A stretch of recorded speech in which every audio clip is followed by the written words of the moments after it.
ปรากฏการณ์ทางธรณีวิทยาที่น่าตื่นเต้นได้เกิดขึ้นที่ทะเลสาบฟูซาโรใกล้เมืองเนเปิลส์ประเทศอิตาลีเมื่อซากโบราณสถานที่ดูเหมือนวิลล่าหรูหราสมัยโรมันโผล่ขึ้นมาจากใต้ผิวน้ำหลังจากจมอยู่ใต้ทะเลสาบมานานหลายศตวรรษการค้นพบนี้เกิดจากปรากฏการณ์ทางธรณีวิทยาที่เรียกว่าแบรดดิซิซึมที่ทำให้พื้นดินในบริเวณดังกล่าวยกตัวสูงขึ้นอย่างต่อเนื่องเผยให้เห็นกำแพงและห้องต่างๆที่สันนิษฐานว่าเป็นส่วนหนึ่งของวิลล่าหรูหราในอดีตนายกเทศมนตรีโจซี่เจราโดเดลลาราจิโอเน่แห่งเมืองบาโคลีกล่าวด้วยความตื่นเต้นว่าพวกมันเคยอยู่ใต้น้ำกำแพงและห้องต่างๆจากยุคโรมันได้ถูกค้นพบในทะเลสาบฟูซาโรซึ่งบางทีอาจจะเป็นส่วนหนึ่งของคฤหาสน์อันหรูหราติดตามเรื่องราวอันน่าทึ่งนี้ได้ในวิลล่าโรมันโบราณผุดจากใต้ทะเลสาบกันครับในยุคที่ความท้าทายของชีวิตไม่เคยหยุดนิ่งสมองของคุณยิ่งควรได้รับการดูแลเป็นพิเศษด้วยคุณประโยชน์จากโอเมก้า 3 นอร์เวย์อัลตร้าแอสตาแซนทีนจาก Clarity น้ำมันปลาที่ผสานเข้ากับแอสตาแซนทีนซึ่งมีฤทธิ์ต้านอนุมูลอิสระมากกว่าวิตามินซีถึง 6,000 เท่าเริ่มสร้างสุขภาพสมองให้แข็งแรงอย่างมีประสิทธิภาพไปพร้อมกับผมศึกษาข้อมูลเพิ่มเติมของแบรนด์ที่ผมไว้ใจได้ที่ clarity.asia/abdulthai หรือคลิกลิงก์ใต้คลิปได้เลยครับ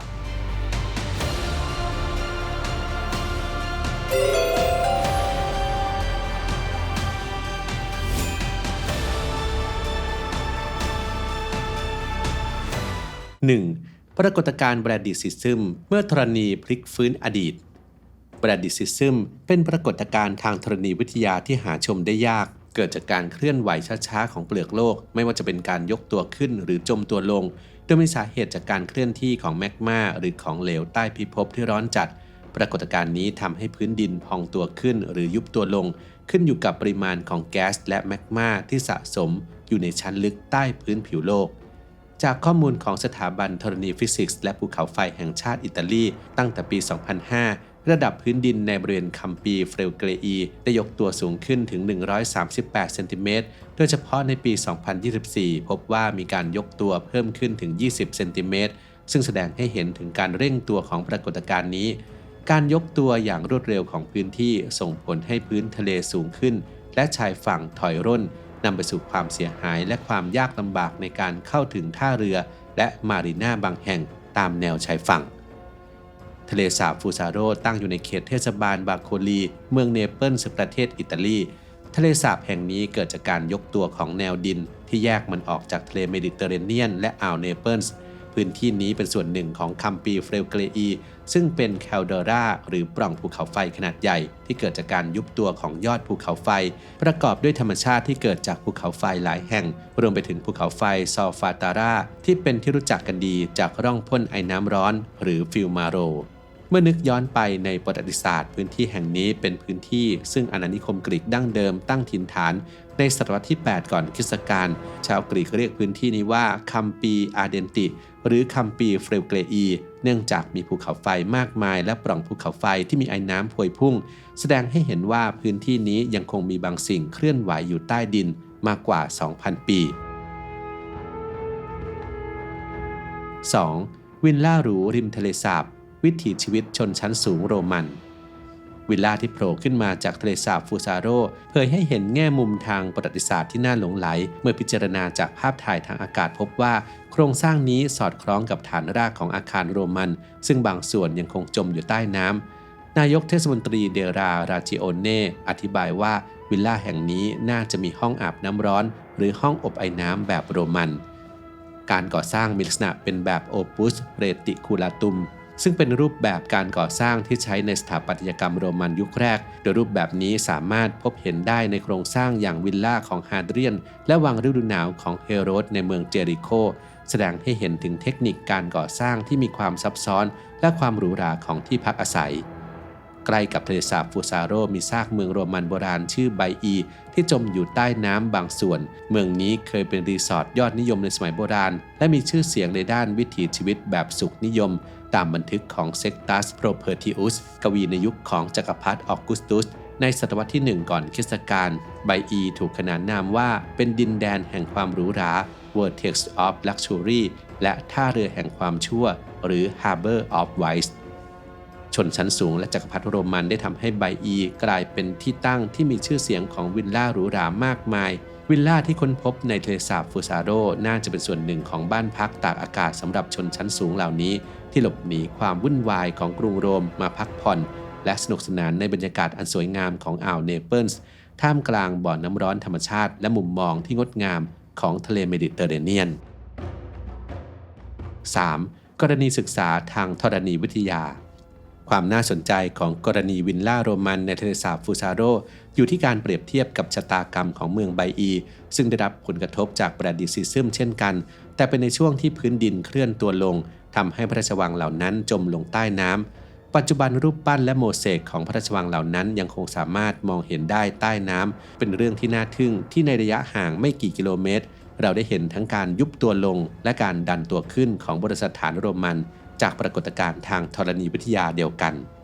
ตามข้อมูลจากสถาบันธรณีฟิสิกส์และภูเขาไฟแห่งชาติการยกตัวของพื้นดินนี้ส่งผลกระทบอย่างมีนัยสำคัญต่อชายฝั่งทำให้บางพื้นที่ทะเลสาบตื้นเขินและชายฝั่งถอยร่นนำไปสู่ความเสียหายและความยากลำบากในการเข้าถึงท่าเรือและมารีนาบางแห่งตามแนวชายฝั่งปรากฏการณ์นี้ยังทำให้โครงสร้างพื้นฐานเช่นถนนและอาคารได้รับความเสียหายเนื่องจากรากฐานไม่ได้ถูกออกแบบมาให้รองรับพื้นดินที่ยกตัวอย่างรวดเร็วทั้งนี้พื้นที่คัมปีเฟรเกรอียังคงเป็นพื้นที่ที่มีความเสี่ยงทางธรณีวิทยาสูงภูเขาไฟวิสูเวียสที่ตั้งตระหง่านเหนืออ่าวทั้งหมดปัจจุบันอยู่ในสภาวะสงบแต่ยังเป็นภูเขาไฟที่มีชีวิตและมีศักยภาพที่จะปะทุในอนาคต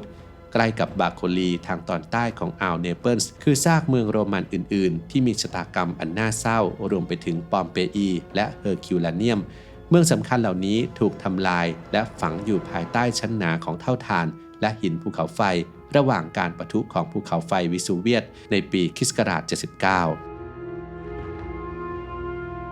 4. สำรวจมรดกใต้น้ำของอิตาลี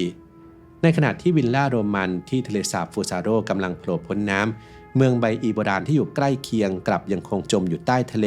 และเป็นแหล่งท่องเที่ยวทางวรรณคดีใต้น้ำที่สำคัญของอิตาลี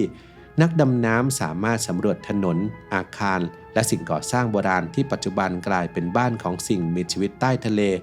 โมเสกที่วิจิตรและรูปปั้นที่งดงามยังคงตั้งอยู่ที่เดิมเปรียบเสมือนพิพิธภัณฑ์ใต้ทะเลเทคนิคการสำรวจโบราณคดีใต้น้ำสมัยใหม่ช่วยให้นักวิจัยสามารถบันทึกและศึกษาโบราณสถานเหล่านี้ได้อย่างละเอียดการถ่ายภาพ3มิติการสแกนด้วยเลเซอร์ใต้น้ำและการใช้อุปกรณ์ตรวจจับความร้อนและคลื่นแม่เหล็กไฟฟ้าช่วยให้พวกเขาสามารถสร้างแผนที่ของเมืองใต้น้ำได้อย่างแม่นยำโดยไม่ต้องรบกวนซากโบราณสถานข้อมูลเหล่านี้สามารถนำไปเปรียบเทียบกับวิลล่าที่เพิ่งค้นพบในทะเลสาบฟูซาโรได้เมืองเนเปิลส์ในภาคใต้ของอิตาลีหนึ่งในเมืองที่มีผู้อยู่อาศัยต่อเนื่องยาวนานที่สุดในโลกมีต้นกำเนิดมาจากชาวกรีกมีประวัติศาสตร์ที่ย้อนกลับไปถึงตำนานไซเรนที่พยายามล่อลวงโอดิซิอุสในมหากาพย์โอดิซีของโฮเมอร์ทำให้การท่องเที่ยวเชิงประวัติศาสตร์ใต้น้ำในพื้นที่นี้มีเสน่ห์ดึงดูดนักท่องเที่ยวจากทั่วโลกปัจจุบันการท่องเที่ยวดำน้ำชมซากเมืองโบราณกำลังเติบโตอย่างรวดเร็วนักท่องเที่ยวสามารถว่าจ้างผู้นำทางและเช่าอุปกรณ์สำหรับการดำน้ำสำรวจสัมผัสประสบการณ์ที่ไม่เหมือนใครในการว่ายน้ำผ่านถนนโรมันโบราณและมองเห็นห้องรับแขกของวิลล่าหรูหราที่เคยเป็นสถานที่พบปะสังสรรค์ของชนชั้นสูงโรมันประสบการณ์นี้ให้มุมมองที่แตกต่างและเติมเต็มความเข้าใจทางประวัติศาสตร์ที่ได้จากการเยี่ยมชมโบราณสถานบนบกเช่นปอมเปอีและเฮอร์คิวลาเนียม 5. จากใต้น้ำสู่มรดกทางวัฒนธรรมการโผล่ตัวขึ้นมาของวิลล่าโรมันจากใต้น้ำนำมาซึ่งความท้าทายด้านการอนุรักษ์ที่ไม่เหมือนใครโบราณวัตถุที่อยู่ใต้น้ำมาเป็นเวลานานจะเผชิญกับการเปลี่ยนแปลงสภาพแวดล้อมอย่างฉับพลันเมื่อสัมผัสกับอากาศความเปียกชื้นการเปลี่ยนแปลงของอุณหภูมิและการสัมผัสกับออกซิเจนในระดับที่สูงขึ้นสามารถเร่งการเสื่อมสภาพของวัสดุโบราณเช่นหินอิฐและวัสดุอินทรีย์ที่อาจหลงเหลืออยู่สำนักงานคุ้มครองโบราณคดีวิจิตรศิลป์และภูมิทัศน์แห่งเนเปิลส์เป็นผู้รับผิดชอบหลักในการศึกษาและอนุรักษ์วิลล่าที่เพิ่งค้นพบนี้การทำงานของพวกเขาจะรวมถึงการบันทึกอย่างละเอียดการทำแผนที่และการวิเคราะห์โครงสร้างก่อนที่จะตัดสินใจเกี่ยวกับวิธีการอนุรักษ์ที่เหมาะสมที่สุดซึ่งอาจรวมไปถึงการใช้เทคโนโลยีการป้องกันการเสื่อมสภาพและการเสริมความแข็งแรงให้กับโครงสร้าง การค้นพบนี้เปิดโอกาสที่น่าตื่นเต้นสำหรับเมืองบาโคลีและภูมิภาคคัมปาเนียโดยรวมนายกเทศมนตรีเดลลาราจิโอเน่ได้แสดงความกระตือรือร้นเกี่ยวกับศักยภาพในการพัฒนาเส้นทางท่องเที่ยวทางวัฒนธรรมที่เชื่อมโยงแหล่งบริการต่างๆในพื้นที่การพัฒนาการท่องเที่ยวอย่างยั่งยืนโดยรอบทะเลสาบฟูซาโรสามารถสร้างผลประโยชน์ทางเศรษฐกิจให้กับชุมชนท้องถิ่นในขณะเดียวกันก็ปกป้องมรดกทางประวัติศาสตร์อันล้ำค่าหากได้รับการพัฒนาอย่างเหมาะสมเส้นทางการท่องเที่ยวที่เชื่อมต่อวิลล่าที่เพิ่งค้นพบนี้กับแหล่งบริการดีที่มีอยู่แล้วเช่นปอมเปอีเฮอร์คิวลาเนียมและซากใต้น้ำของเมืองโบราณไบอีสามารถดึงดูดนักท่องเที่ยวและนักประวัติศาสตร์จากทั่วโลกความยิ่งใหญ่ของมนุษย์เป็นเพียงสิ่งชั่วคราวในมุมมองของการเวลาและเศษซากประวัติศาสตร์ที่ผืนดินคืนกลับมาช่วยให้เราต่อเติมเรื่องราวของตัวเองพร้อมๆกับอาจจะเป็นการบอกโดยอ้อมว่ามนุษย์เราเป็นเพียงตัวละครชั่วคราวบนโลกที่กำลังเปลี่ยนแปลงอยู่ตลอดเวลาและบางทีการค้นพบนี้อาจเตือนใจพวกเราครับว่าการสร้างความยั่งยืนกับธรรมชาติอาจจะเป็นมรดกที่ทรงคุณค่ากว่าวิลล่าหรูหราหรือสิ่งปลูกสร้างยิ่งใหญ่ที่รอวันจมหายไปอีกครั้ง